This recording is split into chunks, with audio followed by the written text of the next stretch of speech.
So in the drama, somebody has to be the villain and play the dark side. And then the hero plays against him. If you go to the theater for a good cry, then you let the villain win and you call it a tragedy. If you go for a thrill, you let the hero win. But if you go for laughs, you call it a comedy. There are different arrangements then between the hero and the villain. But in all cases, when the curtain goes down at the end of the drama, the hero and the villain step out hand in hand, and the audience applaud both. They don't boo the villain at the end of the play. They applaud him for acting the part of the villain so well. And they applaud the hero for acting the part of the hero so well. Because they know that the hero role and the villain role are only masks.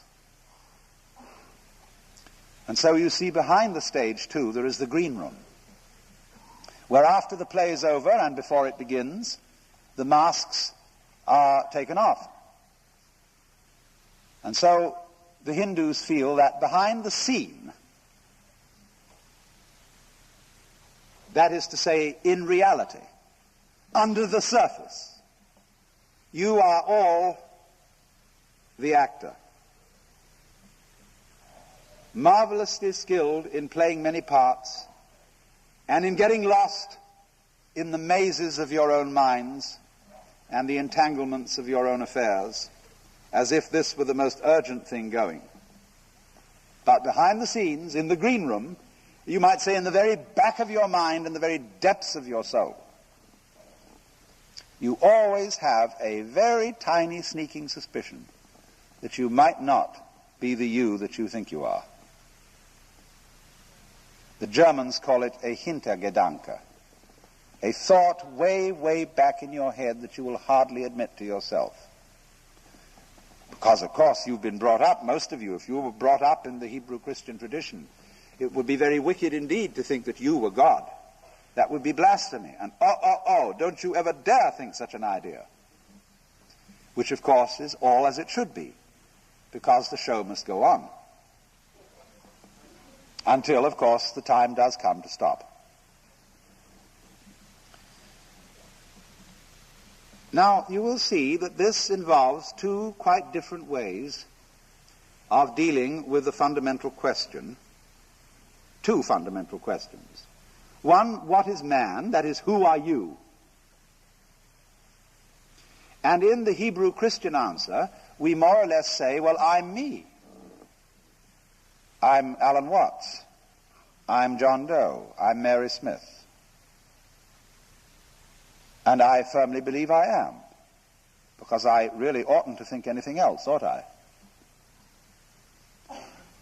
And that me is a finite ego, or a finite mind, whatever that is. On the other hand, the Hindu will say that the real self, which he calls Atman, A-T-M-A-N, is what there is. It's the works. It's the which than which there is no whicher, the root and ground of the universe and of reality. The next problem where they differ so sharply is, well, why have things gone wrong? Why is there evil? Why is there pain? Why is there tragedy? Now, in the Christian tradition, you have to attribute evil to something else besides God. There, God is defined as good. And he originally created the scheme of things without there being any evil in it. But there was a mysterious accident in which one of the angels, called Lucifer, didn't do what he was told. There was a fall of man. Man disobeyed. He went against the law of God. And from this point, evil was introduced into the scheme of things, and things began to go wrong, that is to say, against the will of the perfectly good Creator. Now, the Hindu thinks in a different way. He feels that the Creator, or the actor, is the author of both the good and the evil. For the reasons that I explained to you, you have to have the evil for there to be a story. And in any case, it isn't as if the Creator had made evil and made someone else its victim. It isn't like saying God creates the evil as well as the good, and poor little us are his puppets and he inflicts evil upon us. The Hindu says nobody experiences pain except the Godhead. You are not some separate little puppet which is being kicked around by omnipotence. You are omnipotence in disguise. And so there is no victim of this. No helpless, defenseless, poor little thing. Even the baby with syphilis is the dreaming Godhead. Now, this makes people brought up in the West extremely uneasy, because it seems to undercut the foundations of moral behavior and say, well, if good and evil are created by God, isn't this a universe in which just anything goes? I mean, if I'm God in disguise, surely if I realize that, I can get away with murder. Well, think it through. Didn't I point out that in the game, as the Hindus analyze it, the evil part has 1/3 of the time, and the good part has 2/3. What sort of a game do you want, anyway?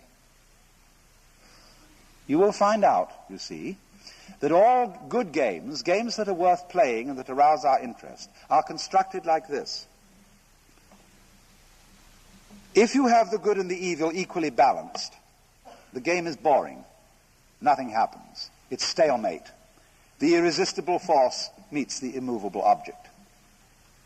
On the other hand, if it's all good, and there's hardly any evil, or maybe just a weeny little bit of a fly in the ointment, it also gets boring.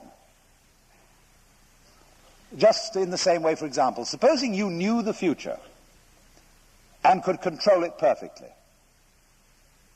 what would you do? You would say, let's shuffle the deck and have another deal.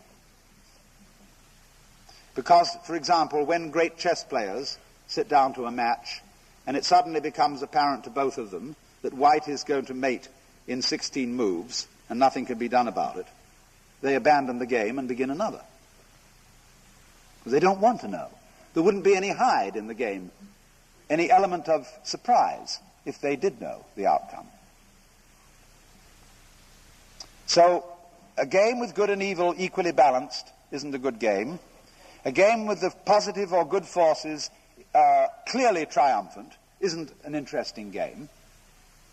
What we want is a game where it always seems that the good side is about to lose. I'm in really serious danger of losing.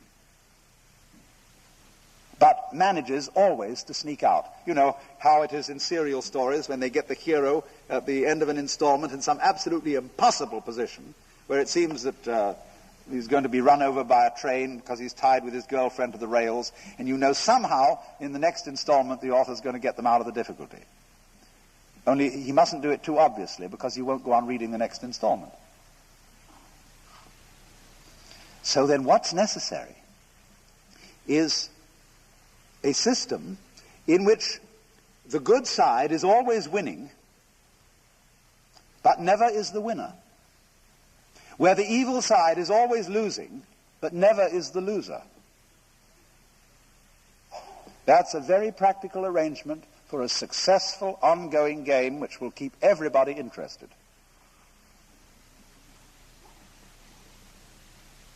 And you must watch this in practical politics. Every in-group or group of nice people needs an out-group of nasty people. Otherwise they wouldn't know who they were.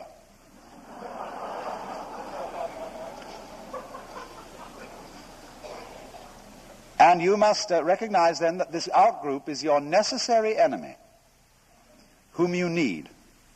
He keeps you on your toes. But you mustn't obliterate him.